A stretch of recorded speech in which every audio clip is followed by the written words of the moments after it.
So, quick recap on kind of how we ended up into this conflict with Iran. In some ways, it goes back 40 plus years because Bibi Netanyahu has been dreaming of dragging the United States into a war with Iran. And really, it's about the Greater Israel Project. Bibi Netanyahu has been saying probably since the 1980s, I think, or early 1990s, that Iran is this close to getting a nuke. It's always 2 weeks to 6 months or whatever. And we don't want to find out through a mushroom cloud. Past presidents have been, resistant to Bibi Netanyahu's urge to get them to go into Iran. But Bibi Netanyahu was influential in getting us to go into Iraq, to take out Saddam Hussein. You could see there's like collections of video that you can find online of Bibi Netanyahu talking to Congress, trying to drag us into wars in the Middle East, because it's kind of always been the case that the Zionists have been after the Greater Israel Project, which unfortunately a lot of our members of Congress, through the influence of the Israel lobby, and people that are religious, like people that are Christian nationalists, liberal Zionists, people that see Israel as the 51st state. It seems like a lot of these people don't really look at all of us as real people. We're just contributing to the welfare collection that can be given and transferred to Israel, and lose more and more control over what happens in our country and our democracy. I'm sure there's more complexities to that, but I'm just trying my best to summarize this so it's easy for people to understand at least some aspects of what we have going on here with our relationship with Israel, and the wars that we've gotten into over and over and over again. That the real winners are the war profiteers. The real winners are the Epstein Pedo class.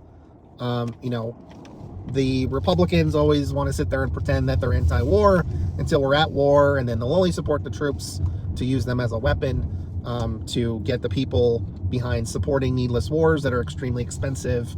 And it supports this very dark black market of all kinds of shady industries. Like, I don't want to go into too much detail here, but I'm not sure you guys are aware that Israel has the largest skin bank in the world, and I imagine it's probably gotten bigger in supplies during the war, or during the genocide in Gaza. I'll just leave that there. It's awful. Israel is attacking a bunch of countries around it. They're pushing people out of Lebanon right now, in South Lebanon. They're going to do it with North Lebanon. It's going to be another Gaza, and they're going to keep going. Nobody's safe in the Middle East, and a lot of countries are starting to learn the hard way what happens when the going gets tough and the United States needs to defend its allies. They abandon the allies at a moment's notice to defend Israel. I've heard members of Congress from both sides saying we'll continue defending Israel even if the capital is in ashes. So that's just a quick recap. But 8 months ago, before the 12-day war, there was negotiations with Iran, supposedly about nukes, and then they kill the negotiators and some leadership. So that was the 12-day war. Looks like bad faith negotiations to me, especially since we sent Jared Kushner and Steve Witkoff, a couple of guys that are really only experienced with real estate more than anything else. So it seems like that was a ruse to trick or gather intel, maybe, I'm not sure. And then the more recent attacks, there was claims that they had intelligence. I don't know. Maybe that's true. I don't know. I think Israel probably did what it's done in the past, which is bully the United States, claim that there's an imminent attack coming. Our own intelligence said there was no imminent threat for the United States. Marco Rubio made a mistake and said that Israel was going to attack, so we had to do a preemptive attack because our targets would be hit. And it would have been worse if we didn't, which is pretty cowardly. You really can't trust much of what this administration says. I know that Trump recently had said that, and I don't think he said this in the beginning. I think he was claiming that Iran was going to use nukes. Iran doesn't really have, it doesn't appear like they have that capability right now. Like, they have enriched uranium, yes, to 60%, but that's, my understanding is that's to be used for their power plants. Some other people claim that they can make nukes with that. I've listened to experts on that, and I believe you need to have further enrichment than that. I would not be that surprised if Netanyahu told our government that they were willing to use nukes on Iran and use that as the threat to get the United States to go along with an attack on Iran. But there were negotiations going on, again, multiple times, and Trump admitted that. And again, take it with a grain of salt, what he says and what you believe of what he says. But we do know there was negotiations happening, and we also know that Iran had agreed to an even more stringent deal than the JCPOA. I think they did that as a way to communicate to their people and everyone else that these negotiations weren't real. We know that the first ones weren't real. There was not good faith. People will try to excuse the fact that, you know, Trump was getting frustrated and the negotiations weren't going anywhere. I mean, anybody who has done, you know, this kind of talks understand that it's a process, and you kind of have to be flexible. And, you know, sometimes, I don't know, sometimes you have to walk away. That doesn't mean that the deal is done or nothing's going to happen. But it's against international law to assassinate global leaders like Israel did and like the United States did. And to what extent who did what strikes? It sounds like Israel, I don't know if the United States struck first. And I know that a school got hit in the area. Again, Pete Hext's incompetence and his people. And, you know, how do I know that it was us? Well, you know, they're trying to lie and claim that Iran got a hold of a Tomahawk missile and reprogrammed it and had it hit a school. And when what's gotten out is they were using like old maps, and they're claiming that that was a legitimate military site previously. And that's just, that doesn't really fly. Like, the United States has hit so many civilian targets, and Israel just regularly hits civilian targets. Like, they've taken out a bunch of hospitals. They destroyed all the hospitals in Gaza and schools and all sorts of civilian targets. They bombed people in tents. They've killed over 700,000 people in Gaza. They're displacing all kinds of people. This was a war of choice. It's an illegal war. It's a war campaign. It's a war crimes campaign, effectively. And frankly, I'm embarrassed to be, you know, an American, because I don't support this stuff. I don't. I'm a veteran. You know, I had people give me flack because I'm a veteran and I served in Iraq, and some tried to call me a war criminal, which is like kind of an absurdity. It's a big blanket statement to apply to someone that you have no proof whatsoever has committed war crimes, and it's not true. Like, when I went to war in Iraq, you have to look at the historical context for the time, right? Whatever you want to say about that war now, it doesn't really make sense to try to like do the hindsight is 2020 thing and just blanket call every veteran that served. After our country was attacked, and there was like a long period of time that our government was telling us that there were weapons of mass destruction, and they provided evidence, supposedly, and they lied to Congress, and that Congress approved that war. That was a legal action at the time. Finding out later that that was another kind of war of choice that we got lied into because it benefits people that have a moneyed interest in it. Like, I don't think it's right to call people that were not involved in war crimes war criminals. You can say that was a shitty war. That was bullshit. We got lied into it. That war should not have happened. I'll agree with those points. I'm happy to agree to that. That's what I think. When I found out later that we were lied to get into that war, and I did not want to be in another country, invading another country, but I was on orders. I did my oath of enlistment, and I agreed to follow lawful orders. To the best of my knowledge, I was following lawful orders. I was in a quartermaster battalion. I can't talk about the mission that my unit was doing. That's just OPSEC. Like, I know it's years later, but I can say that it's not involved in combat operations, in direct combat operations. Like, that was not, like, we had no incidents in my unit that would involve, like, you know, people being court-martialed or anything like that. There was no nefarious actions. There was no violations of our rules of engagement or anything like that. I was not in a combat unit. I was in a supply battalion. I was fueling aircraft, primarily Black Hawk helicopters and some Apaches. And like, we have, in the military, you have equipment that's going to support your unit and defend your unit from incoming attacks. That's what happens in war when you have assets in place. And I know what our rules of engagement were. That was defensive capacity. Nobody was firing on anything unless they were fired upon first. We had incoming.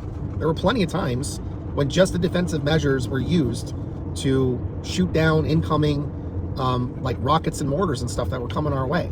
But I take serious issue with somebody calling me a war criminal when I was serving my country during a time of war. I signed up as a National Guardsman because I wanted to serve my country after we got attacked. I wanted to, for myself, to earn the right to call myself an American citizen, to do selfless service for a period of time, for a contracted period of time. And when I reached the end of my contract and having the experience that I did, recognizing that I could better serve my country as a civilian, doing things that have nothing to do with, at any point in time, violence. I do not want to do violence. I did not do violence when I was in country, and I still do not do violence now. I'm in a helping capacity all the time, using my skill set as a civilian. So you could sit there and pretend you know something, but you should stop talking out of your ass, calling people war criminals when you don't know what the hell you're talking about. If the facts do not support that, you should not even be thinking that. It's wrong to call somebody that when they put their life on the line for our country. My oath of enlistment covers defending my nation from all enemies, both foreign and domestic. Today, I am in direct opposition to people that infringe on our freedoms, our civil liberties, and have abused their authority, abused our government, abused the powers of it, and people that are clear enemies of people all around the world. I stand against them, and I do what I can to honor my oath in my own way and employ my own ethics.